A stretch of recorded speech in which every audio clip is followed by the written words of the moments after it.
Pittsburgh Steelers fans, welcome to the BTSC NFL playoff preview. My name's Bryan Anthony Davis. You can call me bad. You can call me anything you like, but my grandmother always said, just don't call me late for supper. I'm not sure what that ever meant, but I just thought it was funny. But you could call me a good buddy of my friend, Nick Bellino, who joins me the last couple of weeks and will join me concluding after the Super Bowl. Nick, what is going on, my friend? You certainly can call you a buddy of mine, Bad, and I certainly hope I can call myself a buddy of yours. And good evening. It's the all is quiet right now on the Super Bowl excitement train, if you will. Teams are going to be arriving to Miami early this week, and of course, so many athletes and fans. Media will be ascending on Miami here soon, and before you know it, we'll be kicking off for the Super Bowl in literally right around this time next week. Exactly. I mean, usually 6:12 when it kicks off or something around that. So I cannot wait. I'm jazzed. The Pro Bowl happened today. Some things to mention with the Pro Bowl, but before we do anything, and this is just something that is paramount to talk about, and it's going to be a rough one. Some things just transcend sports. And this is, and the reason I'm going to say this is when I heard the news today, Kobe Bryant passing away at 41, along with his daughter, looks like maybe 9 other people on that helicopter that crashed near Calabasas, California. I was sick, Nick. I know you were as well, but I texted my wife right away, who's not a big sports fan, and she hurt too, because Kobe Bryant was a name that, like I said, it transcended a lot. One of the big names. Nick, your thoughts on the Black Mamba, one of the greatest of all times? Just an absolute horrible tragedy. I mean, and lives were lost today, tragically, and people. There was a father lost, a husband lost, a son lost, a friend lost. For so many of us, a absolute NBA legend lost. And, Kobe Bryant is 2 years older than me. And, of course, loving sports like I have always loved sports, and basketball too.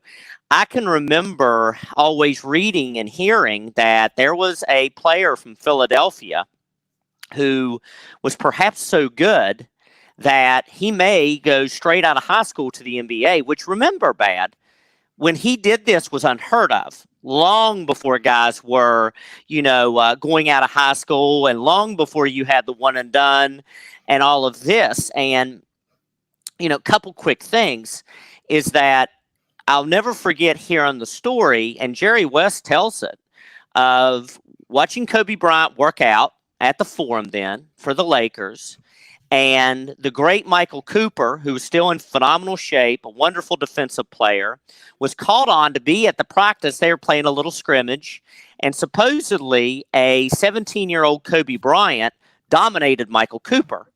And Jerry West said, in so many words, that was basically one of those moments where you said, I got to do whatever it takes to get this guy. If I have to trade up, so be it. Let's see if we can work it out, because this is, a once-in-a-lifetime talent. And a 17-year-old Kobe Bryant went to the NBA, as he famously said at Lower Merion High School that one day that he's going to take his talents to the NBA.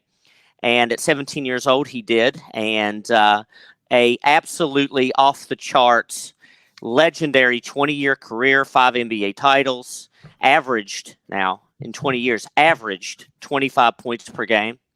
And what people, don't realize, or maybe need to be reminded of as far as a player, Kobe Bryant was a 9-time first team defensive player of the year. That's extraordinary. And in the 2008 Olympics, with the Redeem team, all those great players, there was no ifs, ands, or buts who the best player was. And, Kobe was the best player in the world for years. and just a phenomenal career. But again, tragically, human lives were lost today. And, Kobe Bryant gone at 41 years old. It's horribly tragic. It's horribly sad. And it's just, it's hard to believe. I mean, it's hard to believe right now for me, Bad, right now that this happened today. It is very hard to believe for me. A lot of the sports world, this is a Steelers show, and it really hit a lot of the Steelers hard. You saw the Pro Bowl today. Was Zadarius Smith doing a tribute to Kobe Bryant? Lots of Steelers on Twitter coming out there. One I'm going to read. The first one that I'm going to mention was Vince Williams saying that never has a celebrity death affected him like this one. He said this is the first one that's really affected me.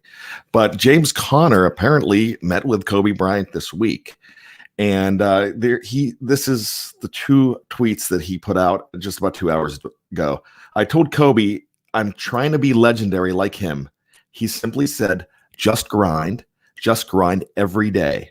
Truly thankful I was able to hear that from him days before he passed. I got to go harder. And if I tell you I love you, I mean it.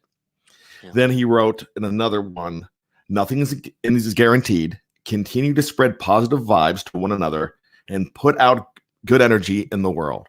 So I wanted to highlight that because that's really what it's all about. Yeah. Because we are celebrating Kobe Bryant. We also want to celebrate, if it's 9 lives total, the 8 others, along with Gianna, a gentleman named John Altobelli, who was I believe, a baseball coach in California. That's another name that I heard. A college baseball coach. So I'm really not sure all the details because as we're doing this is probably about 4 hours old because we are recording this on Sunday evening, just a few hours later. So once again, devastating to us all, devastating to the Steelers, everybody on the line. One of the first tweets that I saw out there was a tweet from fans like Melvin Daniels, a tweet from our very own BTSC's Lance Williams.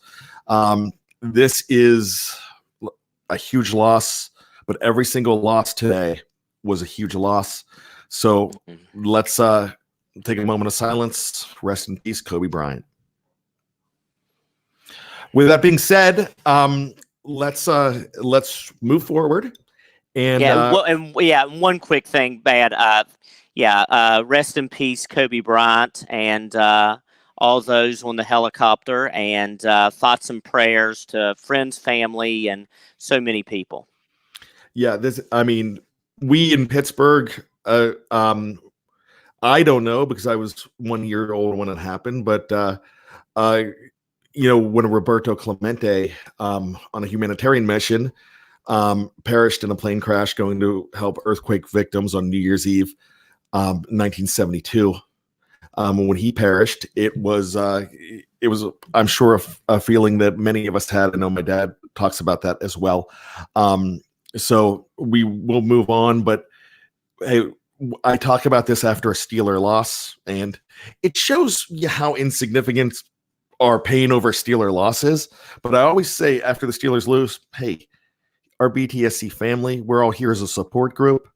This is what the live chat's for. We're here as a support group because remember, it's a football show, it's a sports show, but it's a life show too.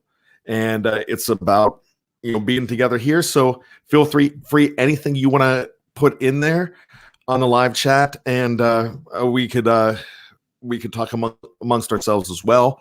But God bless the families and God bless the victims today. So yes. Going forward, very hard segue. So let's just go ahead and move forward to something that I got to be honest with you, did not do my job today, Nick. My job today is to cover the Steelers as always. Didn't watch a down of the Pro Bowl because I had a lot of things going on today. Yeah, I didn't either, Bad. Honest, I didn't either.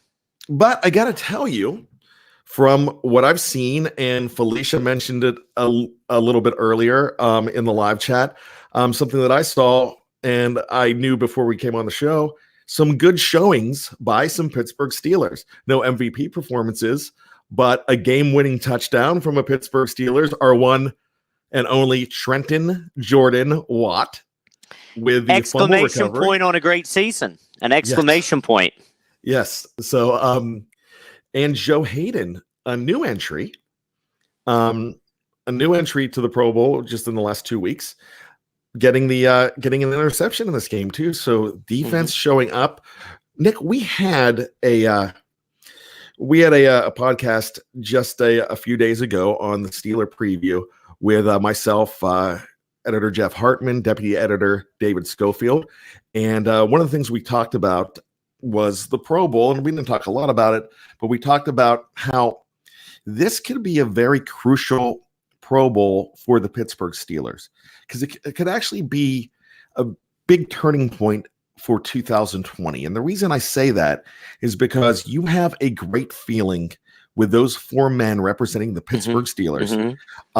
They seem more unified than ever. And, you ever go to a work meeting representing your team, and you go back with good ideas and you share them along with them, and it's infectious and you're so excited of what you do and it carries over. Everything that these guys were saying about being disappointed, but being thrilled to be a part of the Pittsburgh Steelers family and to go ahead and want to really thrive, not just survive, but thrive in 2020. It really hit me when I'm watching all these reports before the week and these interviews that this could be a motivated team in this work convention. We're just going to call the Pro Bowl a little convention of some of the best. And that's pretty much what it was. And, I really think that it could really carry on. So I'm hoping that's what it does. What are your thoughts, Nick, as a fan of just the NFL? And when you look at the Steelers and the four gentlemen representing them on defense, do you see what I'm seeing here? Oh, absolutely. And again, I think that they made great moves. Again, once again, when it comes to trading up, when it comes to the draft picks, when it comes to trades, and I think you have a sky's the limit defense. I think it's only going to get better. And I think that guys are going to continue to develop more and more and more. And I think you're going to see just a great structure on defense, guys that are going to make a lot of plays, and guys who are going to just do their job on a regular basis. So, I wouldn't be surprised at all if it's a top 3 defense next year. One of the things that I love about doing this show with you is because you're honest and respectful to the Pittsburgh Steelers team, but you are not a Pittsburgh Steelers fan, and we've talked about that in the past. Your loyalty to the Oakland Raiders, which I guess, are they officially Las Vegas now? By all accounts, I believe so. You never know. It's funny because I actually looked at Mel Kiper's updated draft board last night, and he referred to them when he was doing write-ups on each draft pick. He referred to them as Las Vegas. So I guess, but jury's out on that, I think, Bad. Jury's out. They could be the Zimbabwe Raiders. You never know what the Crazy Davises are going to do there. Felicia, one of the good fans of the show, mentions the defense brotherhood is growing stronger. And you mentioned that it looks like they're going to be a top 3 defense as well. Oh, I think, I do. I think so. I think that, again, you have a first team All-Pro defensive end. You have a linebacker who's going to be great, and then it's going to continue to be great. And also you have Minkah Fitzpatrick, who I think is sky's the limit for him as well. Oh wow! Some of our good fans, Mike O'Malley, Wes, they're giving you some fun noogies on the other end there for being a Raiders fan. But that's hey, we root for different laundry sometimes. Hey, I've heard it before. I've taken grief about the Raiders for, close to 20 years now. Wait a minute. Let me think about that for a second. I can give you pretty much an exact year. 17 years now, 18 since John's left. The first time when he went to Tampa. So you're on a first name basis with John Gruden? Well, pretty much. John left, you know? him, Mike, and and Mark and everybody. And Derek. It. But like I said, one guy that is more respectful of the Steelers than probably I am of the Raiders is Nick. So I really do enjoy that. Going to bring up Snowman, who put $5 into the tip chart here. The tragedy today. Snowman fans and Kobe fans, prayers go out to all of you. We're going to be seeing stuff like that throughout the show too. We will continue to put those messages in. Remember, the live chat is a way for us to go ahead and talk through this. It's also a way that if you do want to go ahead and contribute to the show and get your question or your comment to the top of the queue, you very well can. So thank you. The best way to really support the show is to like, and to support the show by, of all things, just subscribing to our YouTube channel and listening to it wherever you go. So we do appreciate that, and we love to have those fans. Thaddeus Kennedy, Bad and Nick, do you think it will be a risk cutting 3 to 4 contributing players like Mark Barron and Vance McDonald in order to franchise tag Dupree? Because if he's injured, you're out 5 players. It's a good question. Bad, that's more in your court right there. Well, you know what? So the whole thing, you got to look at the savings. And I believe, if I'm not mistaken, Dave Schofield put an article up earlier in the week about, the franchise, excuse me, not the franchise, but the salary cap and who you're cutting is going to be more dangerous, and who you're not going to get that much savings off of.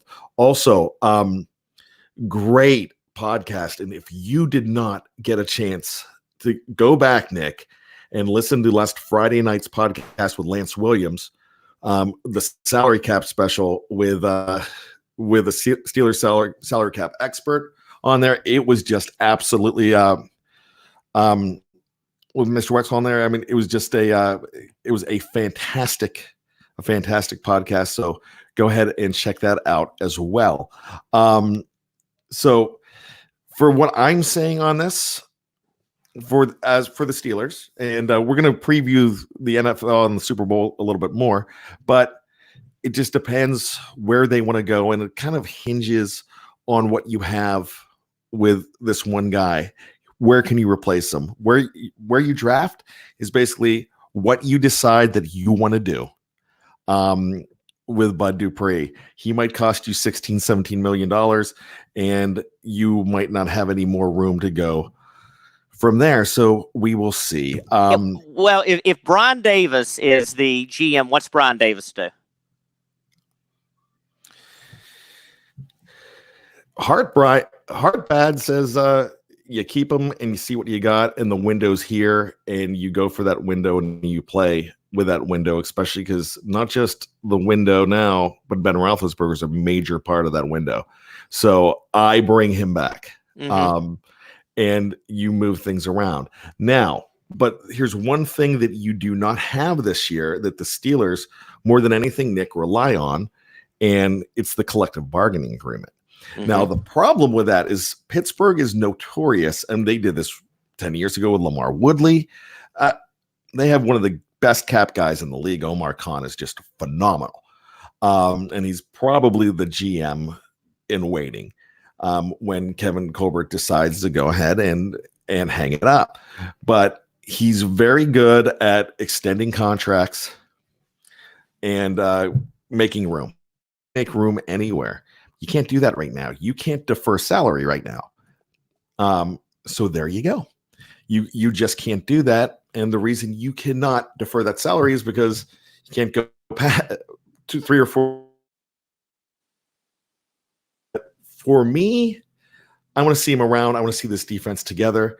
I think that if you bring him back and build in this draft for 2020 and look at that window. And we had a podcast a couple weeks ago on what do you do there? BTSC radio, which if I'm not mistaken, well, I'm definitely not mistaken because I read it. You have not had a chance to talk to our esteemed editor and producer and everything that we do here at one Jefferson Hartman. It's actually just Jeff, but and he is a Wheeling, West Virginia guy, and you are now Jeff's big ups to his Mountaineer brother Nick. And even though I lived there for 9 years in Elkins and Clarksburg, Jeff already likes you a lot better than he likes me. Well, I don't know about that, man. You're a legend, but yeah, I guarantee you, Jeff will confirm it. Well, thank you, Jeff. Great to be on. I appreciate it. And so, the other thing, don't know where he went to college. I haven't read everything there, but you did go to Ole Miss, right? Yes. So lots of Southern life, but you also were in the Windy City at one time too. So in Chicago for a while. Yes. So that's great. So what we're going to do now is we're going to look at the headline of the show, and it's simple. Will the Super Bowl, Nick, be one of the best, or it'll be just like one of the rest? And see, I'm not considered a Mountaineer, even though I lived there for 9 years. So you and Jeff Jeff's a big golfer, so and I know you are too. Great, so yeah, absolutely. Yeah, so there you go. So Nick, the reason I brought this up, we are not going to break down the Super Bowl. We're going to reserve that for next week, right before the big game. But you've got to be excited about this game because this is probably the best matchup that we could look for. Mm-hmm. So what are your thoughts as far as the quality of the game? Enjoyment. I think that one of the big things to look at is, first of all, players. And I don't know right now a more exciting player, maybe Lamar Jackson, but I don't know of a more exciting player than Patrick Mahomes. And, you know, a lot of people tune into the Super Bowl. Of course, they want a great game, but they also want excitement. I don't think a lot of people like a close game that's 6-3. You know, I think a lot of people like high scoring, lots and lots of action. And I think that, you know, Mahomes is definitely one of the most exciting players in the league. However, one thing about that is, as good as this Niners defense has been, as incredible as their pass rush has been, maybe they perhaps can keep Mahomes in check. And we'll talk about this more next week, but I think that's going to be one of the biggest questions, you know, of the Super Bowl is, can the 49ers defense apply enough pass rush to make Patrick Mahomes struggle a bit and get a little more uncomfortable than what he's accustomed to? But let's dig more into not the matchup, but the teams, and not dig into the teams, but the viewing quality of this game. Is this one that we're going to be talking about for years because of the quality of this matchup and the quality of these two teams? If you could look into your crystal ball, because last year you had two very good teams in there. And once again, the champion was the New England Patriots. But that matchup on paper looked absolutely tremendous, and somebody called it a snooze fest. I thought it was pretty bad. I made it through, but it was, I mean, I do like defensive games, but that game was probably one of the worst that we've seen in a long time. And we lost Nick, and he's probably going to be coming back here in a little bit. So we'll try to get Nick back in here. But what we're looking at here is, I'm going to answer the question for Nick, because I really think that it's going to be one of those games that we talk about. It feels like the makings of an instant classic, with the defense of the 49ers, with the Jimmy G story, with a guy like Patrick Mahomes, who I think is going to be the flag bearer for the NFL for the next, I don't know how many years. He's Pat Mahomes is going to be the guy. So I think when we look back, that this is going to be a classic that we talk about for years. So, Nick, do you agree that this is probably going to be one that we talk about?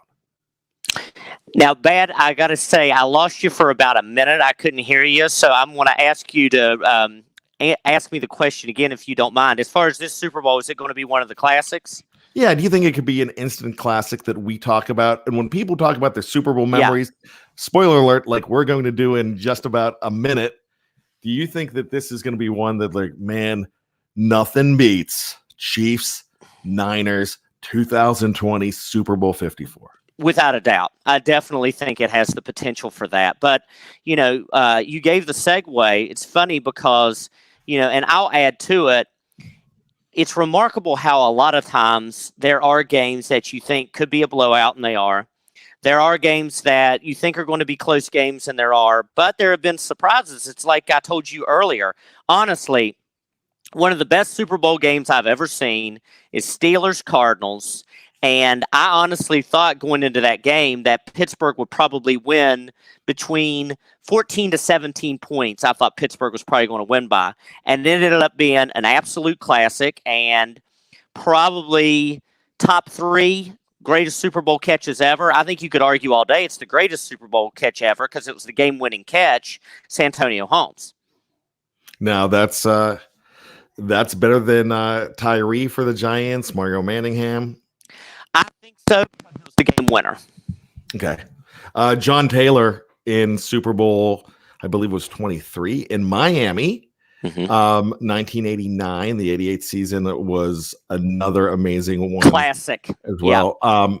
But let's go back to the game that you're talking about. Are you going to talk about Super Bowl 43 as one of the greatest Super Bowls that not ever? I'm not talking about for the world, but in Nick Bellino's life, right? One of your favorites. Yes, and a big reason it was bad, like for example, when the Giants knocked off the undefeated Patriots, if you recall, it was exciting at the end, but it wasn't that great of a game. I mean, it was close, but I like drama in my Super Bowls, and I like action, like so many people. I'm fine with the 6-3 game and turnovers and all that, but in a perfect world for me, I like scoring, but at the same time, I like good defense. I mean, I like great plays and just nonstop action is what I really like. And that was a game that really, from kickoff until Holmes's catch, it had a lot of that, including the incredible return by James Harrison, for example, the incredible play of Larry Fitzgerald and Kirk Warner that night. I mean, just awesome stuff from start to finish. Well, let's talk about some other games, and let's go backwards. So we're at Super Bowl 43. Are there any others since 43 that you're thinking as one that you really love, or do you want to just go back in time? What do you think? I think Seattle and New England with the infamous 1 yard interception in the end zone.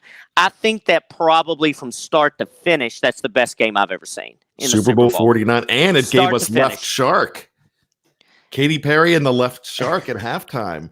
One of the most infamous halftime moments. Not the most, not Timberlake and Janet Jackson, but just a really fun halftime moment. Back to Super Bowl 43 real quick. I'm glad you bring that up. That's going to be my favorite. And of course, I'm biased. And the reason I'm biased is, you know why? Because we're on a Steelers show here. Mm-hmm. But what makes that the greatest Super Bowl for me, aside from the fact 38 seconds left, the game-winning touchdown, the fact that the Steelers surrendered that lead, and Larry Fitzgerald had the game of his life, Kurt Warner had the game of his life, and those two guys, I don't want to say Kurt Warner had the game of his life, but he had a fantastic game. Game. And those two guys, any other team they're playing, 30 other teams, I'm rooting for the Cardinals because I love that team. Yeah, but they just happen to be playing my guys, and so you're done. That day you're done. I don't like you. You're the enemy, and that's the way it was. But the big thing for me, you didn't have just one of the greatest plays of all time.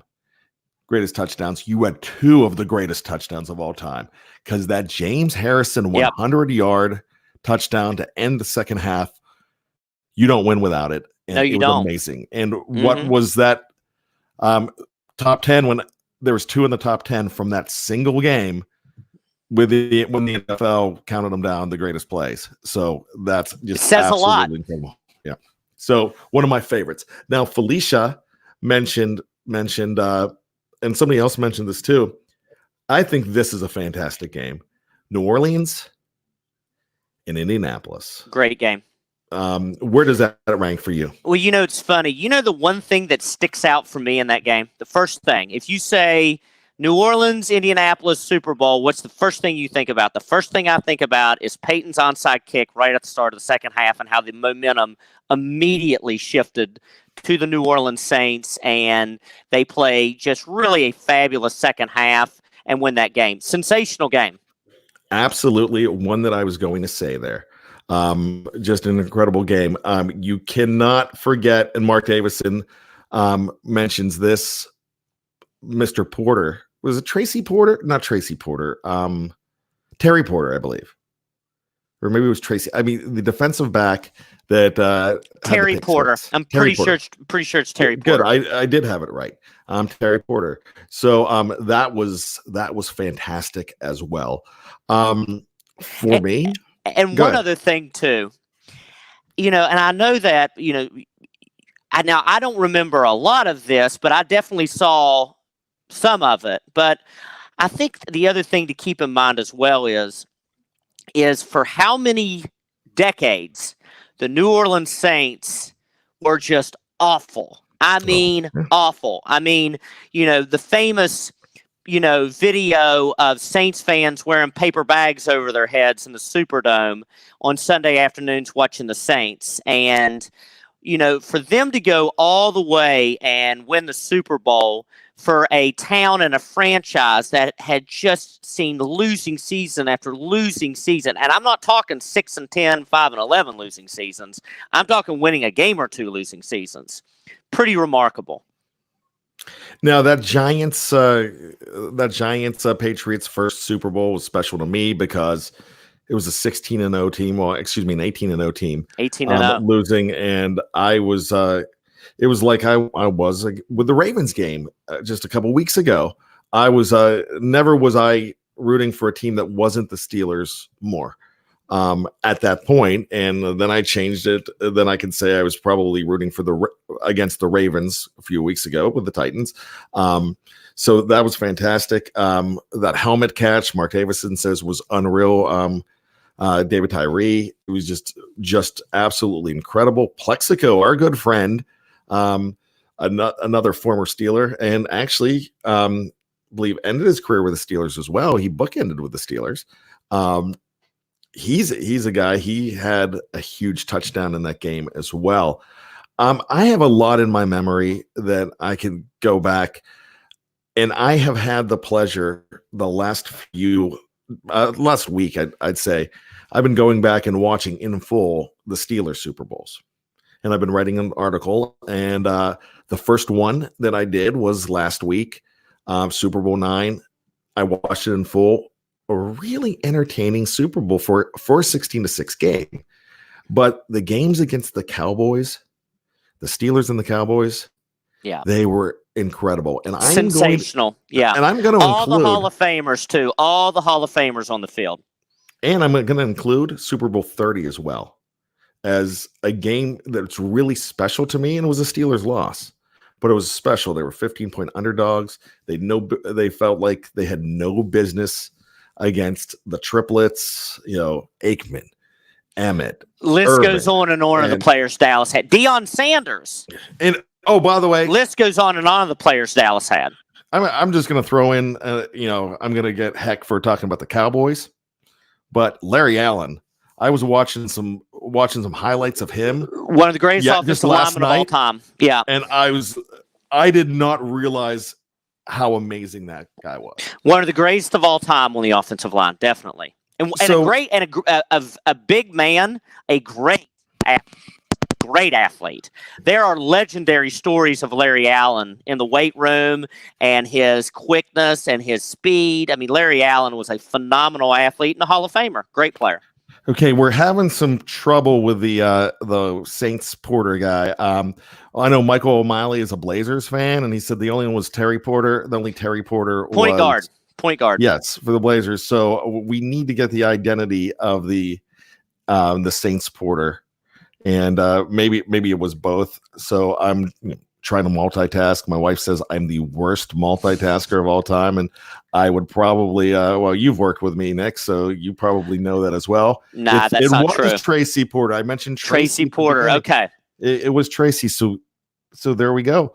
I remember, Michael. I remember number 30, point guard for the Portland Trailblazers, Terry Porter too. I also remember Clyde Drexler and Jerome Kersey.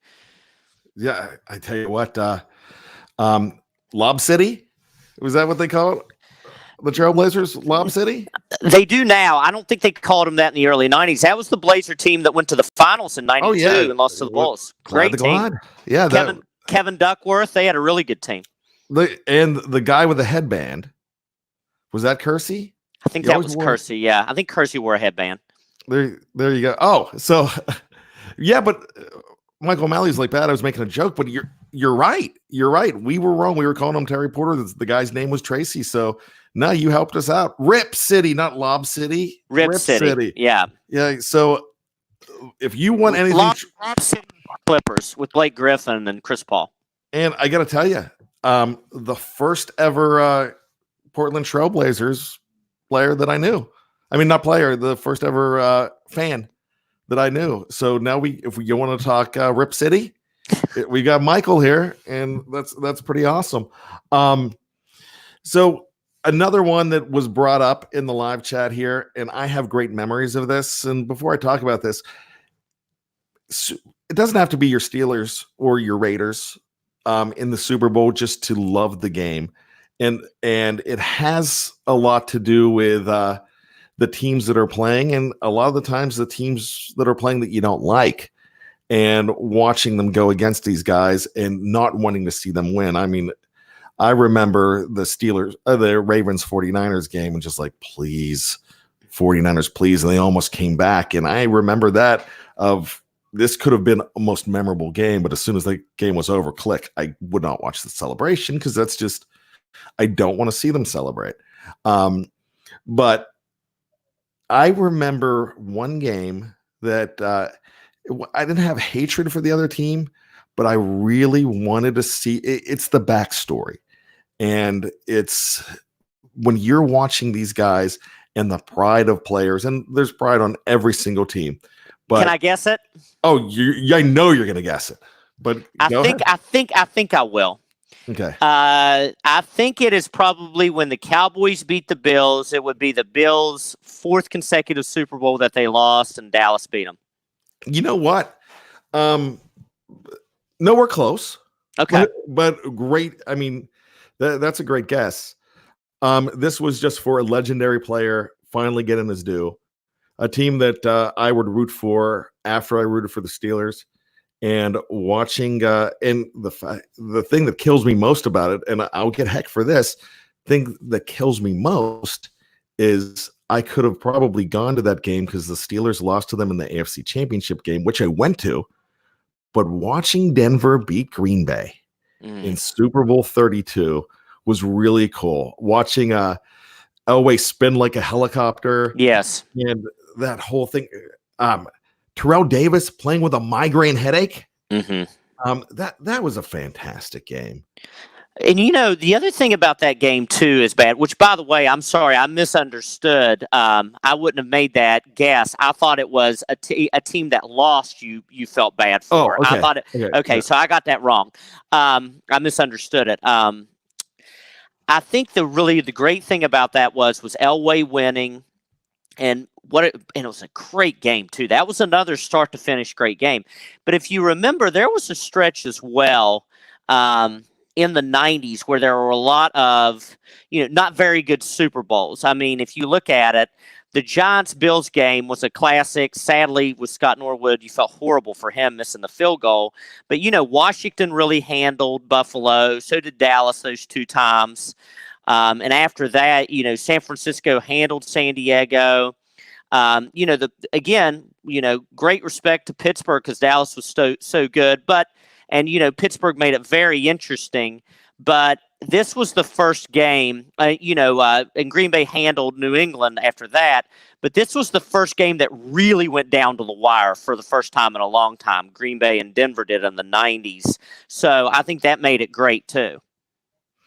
So, it's fun to watch just any Super Bowl for me. I'm just glad to be there. One of my great memories of any Super Bowl, and you can still do it, but back in the 80s and 90s when I was first getting into it, on Saturday night, I would start watching the highlights, and they would roll you would have every single 30-minute highlight of NFL films. By the way, one Hall of Famer that deserved to get in, that got in, yes, Mr. Steve Sable. No doubt about it. We are better fans. Yes. Because of what Steve Sable has done. No doubt. Giving us this outlet to see everything, to see behind the scenes. And that's kind of how we know so much more. And that gives me a segue idea. And I want to do it a little bit later. And I think you're about the inside look, and we'll talk about that when we wrap this up. But it just made me think of something. But when we're looking at these highlights and you hear old ones with John Facenda going, Green Bay Packers at Lambeau Field, or the Pittsburgh Steelers are a team of destiny once again, like a knife going through hot butter. One of the greatest narrators of all time, no doubt about it. One of the greatest. Amazing. Yeah, I mean, just absolutely. And you watch those and you just get amped up for the game, and you want that classic ending. And I think you almost feel like you're there. You are, he takes you there. You almost feel like you're sitting in the upper deck of Lambeau Field or Three Rivers then, or wherever it might have been, and you almost feel like you're there. Absolutely. And some of those old games that we don't know much about that happened in the late 60s and the 70s. Right. And those 80s Super Bowls. Teams and players. I mean, that's the thing about it. I mean, they do such a spectacular job of, really giving you great familiarity with teams and players and major events in this incredible sport. So let's wrap this up with a question. If you're going to say that this is going to be one for the ages, this new Super Bowl, what Super Bowl do they need to surpass in excitement? What Super Bowl do they need to surpass in good feeling? I mean, because that's part of it. You need to leave with that good feeling, that smile on your face. Like when you leave a great movie. When you leave an awesome movie and you just walk out smiling, that's the way that I think fans want to leave a Super Bowl leave their Super Bowl party. I think that's the way they want to feel. Mm-hmm. I saw the second Jumanji movie yesterday with my son. I left there smiling. I felt good because it was a good movie. So what I'm saying is, what game of all time made you smile the most? Was it the one that you mentioned before? Well, that's kind of a different question, because the best Super Bowl game I've ever seen is Seahawks Patriots. That's the best Super Bowl. But if you said, what is the game that left me smiling as far as a great game and I was smiling afterwards? Elway. When Elway and the Broncos won the Super Bowl, because, you look back at it as well. Even if you are a Broncos fan, you're not a Broncos fan, you're a John Elway fan, you're not a John Elway fan, whatever it might be, John Elway is one of the greatest quarterbacks of all time.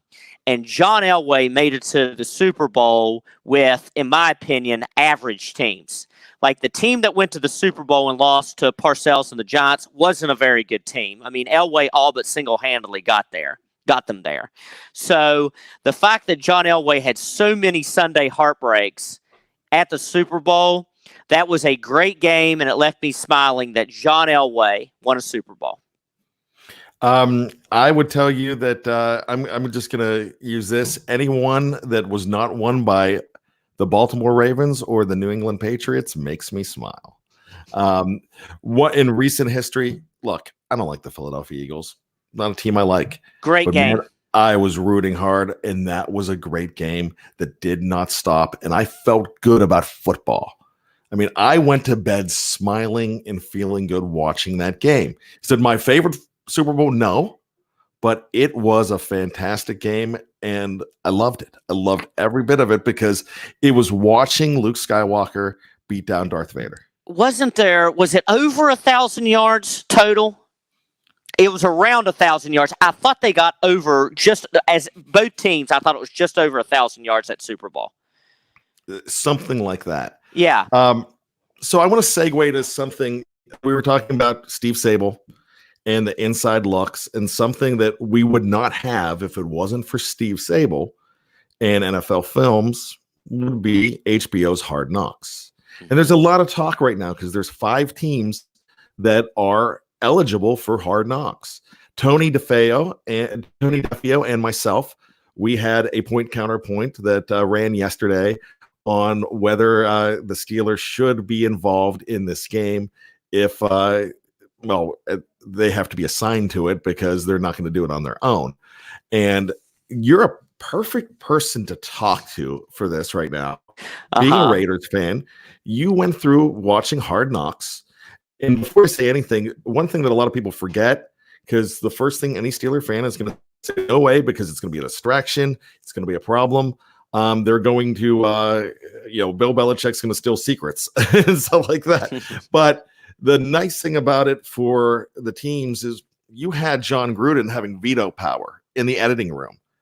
If Gruden said it doesn't go in, it did not go in. And that's would be the same for any team. The 5 teams remaining, of course, are Pittsburgh because they're eligible because they haven't been on the show in the last 10 years. Mm-hmm. They do not have a new head coach, and they've missed the playoffs 2 years in a row.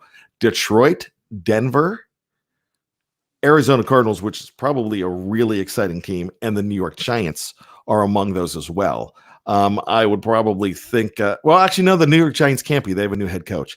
So I'm probably missing something as well. But watching the Raiders go through it, was it a distraction or was it fun to have that inside look?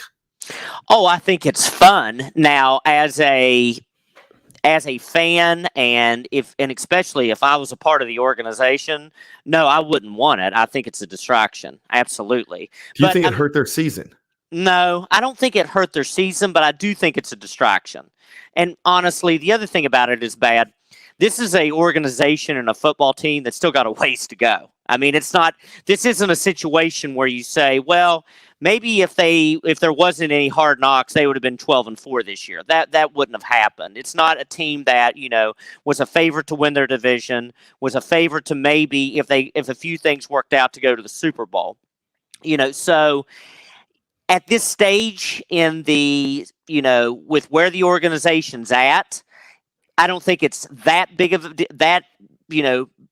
thing having Hard Knocks on it. So that in part is okay, or having them be on Hard Knocks is okay.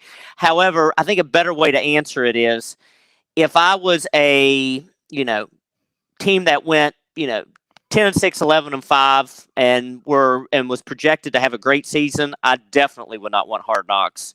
The cameras and all that, because I think it could be a distraction. Absolutely. But at the end of the day too, though, to counter that, these guys are professionals. These, exactly. The organization, they're professionals. However, long answer for you, but no, I wouldn't want it. But at the same time, do I think it's a deal breaker on a season? No, I don't. I just took a shower and came back, actually. I mean, while you're talking. I know you were falling asleep, so I knew that's when I was taking a long time because I could tell you're starting to, close your eyes there. So apologize for that. Thaddeus Kennedy is, but he brought something up that I do want to address. Really funny stuff. Robert Kraft's film crews will probably disguise himself as HBO camera crews. For me, everyone, if you read the article, you know that I really want it. I want it because I crave this. I want to see it, and I don't think. I mean, it's good drama too. Oh, it is, and also the other thing too, if you're a football fan by August when Hard Knocks kicks off, you are so excited because you want football back so bad that you I can watch hardly it all the stand time. it. Yeah, you can hardly stand it. And a lot of people don't know this. It's really funny. Maybe 5 or 6 years, I don't know the exact date, but the Atlanta Falcons were on there, and Mhm. they usually highlight the rookie free agent that they really think could go all the way. Right. And they had this guy, a linebacker turned fullback. His last name was Jones, but actually it was a hyphenated name. And he dropped the hyphen, and now he no longer goes by Roosevelt Nix Jones. He goes by Roosevelt Nix of the Pittsburgh Steelers. And he was the very first cut on Hard Knocks. Huh. And How about he that? handled I it with didn't know class. that. And when I went back and watched it, actually. I watched it again. And because I didn't realize at the time he was going to be with the Steelers. Then he hooked on right after that. But what was so cool about it is how he handled himself with class. But the next day, the players were stunned that they cut this guy. Mm-hmm. They had no idea he was going to get cut. Like, man, I liked him. I thought he was going to go far. Hooked on with the Steelers, ended up as a Pro Bowler, hurt a lot of last year, but he's the guy that they really want back. So my last question on this subject to you, Nick, is this. You don't have a horse in the race. Of those teams that are listed, who would be the most entertaining for you? Oh, that's a good question. I would say if I had to now, it was Steelers, Giants, Cardinals, Lions. It's not the Giants. I've Broncos, Lions, Steelers, Cardinals, and we're missing one, but it can't be the Giants. Bears. Maybe was it the Bears? Bears. Yeah, it was the Bears. Okay, out of those, the Steelers. Now, and not because this is a Steelers show, I'd just be interested to listen to if they provide any insight on the defense. I think that'd be very interesting. And also, a big question is where Ben Roethlisberger's going to be health-wise in August. That's going to that's dominate a lot of discussion in the NFL. So to have access to that in August, I think would be very, very interesting. See, you know what? You have so many storylines. Ben coming back. Juju Smith-Schuster is still going to be a great storyline. You're going to get to know guys that you don't know a lot about. So they'll highlight about 6 or 7 guys. One of the guys that they highlighted on the Raiders last year, well, actually 2. Max Crosby was one of them, and you know he's a player I would have never known. Mm-hmm. And Hunter Renfrow. Mm-hmm. From Clemson University, who toward the end was getting a lot of fantasy football ads as well. Ended up doing a nice job. Yeah, and I'll tell you, another guy they profiled, Waller, had a fantastic season. Oh my gosh, he had an amazing season. I forgot about that. So a lot of people, I knew Snowman would say this. I don't have HBO, so I don't care. This is one of those things that you go get a free trial for 30 days because it's fantastic watching. And you can actually go back. You can watch some Hard Knocks on YouTube. I've watched full episodes, and I'm probably going to watch more when I get time. But it's a lot of fun, so I hope that's something they do. I want to go back and wrap up with the whole Super Bowl talk. I'm going to bring up Thad Kennedy's comment. I'm just going to find it here because I just think it's awesome. I want to get your quick 15-second response to this. Steelers would probably have 2 more Super Bowls if they drafted Marino. You know, it's funny. That conversation was, or that thought, superb ESPN 30 for 30 from Elway to Marino. Oh, it touches on that. And, you know, it's remarkable that when you think about it, that Dan Marino, a Pittsburgh native, could have been a Steeler. And it's really, I mean, you think about this, just for a perfect example, just to throw an example out at you. And I'm not being critical of Neil O'Donnell in any way, but at the same time, can you imagine January of 1996, Dan Marino's the Steelers quarterback against Dallas? Yeah, but that's probably they're probably the favorite because they won a couple more before then. It's probably But still, though, yeah. could you imagine how different that game could have been, as close as it was? Yeah. I mean, well, that that game. And we could talk about this all night about the differences of if Marino was there. So there's a shot they could have had two more Super Bowls. Sure, absolutely. I mean, they could have 3 or 4 more. One last point. I mean, you look at the year before when they lost a tough game to San Diego in the AFC Championship. If they beat Sandy, and this is a real 14-point favorite in that game. This is definitely a lot of what ifs, but what if they win that game with Marino and San Diego? They are a very, very, very dangerous opponent against San Francisco 2 weeks later in the Super Bowl if Pittsburgh with Dan Marino's there.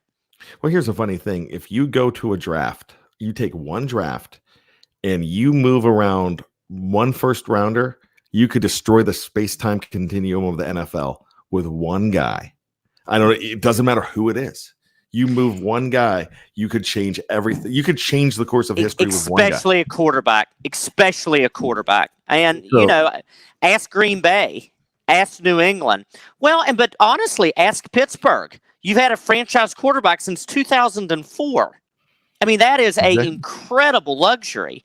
There are so many teams, the Raiders being one, by the way, who would love to have a franchise quarterback for 15 years. That is an incredible advantage.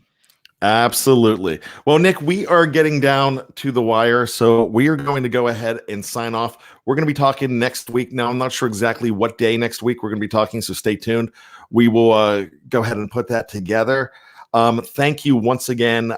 This show started off tough because of the Kobe Bryant news today.